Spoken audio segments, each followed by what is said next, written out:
ঘরের মাঠে বাংলাদেশের বিপক্ষে ২-০ ব্যবধানে সিরিজ হার যেন কোনোভাবেই মেনে নিতে পারছিল না পাকিস্তান দল।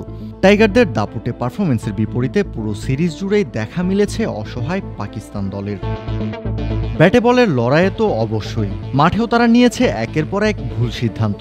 শান মাসুদের ক্যাপ্টেন্সি এবং দলের বাকি ক্রিকেটারদের অদূরদর্শিতার দেখা মিলেছে বারংবার। বাংলাদেশের ম্যাচ জিততে দরকার ৪৪ রান। চলছে ইনিংসের ৪০তম ওভারের খেলা। পাকিস্তান ক্যাপ্টেন শান মাসুদ বল তুলে দেন স্পিনার আবরার আহমেদের হাতে। ওভারের দ্বিতীয় বল করলেন আবরার। স্লগ সুইপ করতে গিয়ে বলের লাইন মিস করলেন মুশি। বল গিয়ে আঘাত করে তার থাই প্যাডে। সাথে সাথেই জোরালো আবেদন করে পাকিস্তান দল। আম্পায়ার ইশারা করে স্পষ্ট জানিয়ে দেন আগে ব্যাটে লেগে তারপর প্যাডে লেগেছে বল। কিন্তু সবাইকে অবাক করে দিয়ে রিভিউ নেয় পাকিস্তান। ২৫০টিরও বেশি ডিজাইন অপশন নিয়ে ওয়ালটন স্মার্ট ফ্রিজ, বোঝে আপনার প্রয়োজন। রিপ্লেতেও দেখা যায় বল আগে ব্যাটে লেগেছে। উইকেট পেতে মরিয়া হয়ে একটা রিভিউ হারায় শান মাসুদের দল। ঠিক পরের বলে আবার সুইপ করেন মুশি।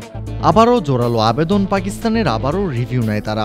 আবারও থার্ড আম্পায়ার সিদ্ধান্ত দেন আউট হননি মুশি। উইকেটের অপেক্ষায় মরিয়া পাকিস্তান দল। হন্যে হয়ে রিভিউ নিয়েও উইকেটের দেখা পায়নি।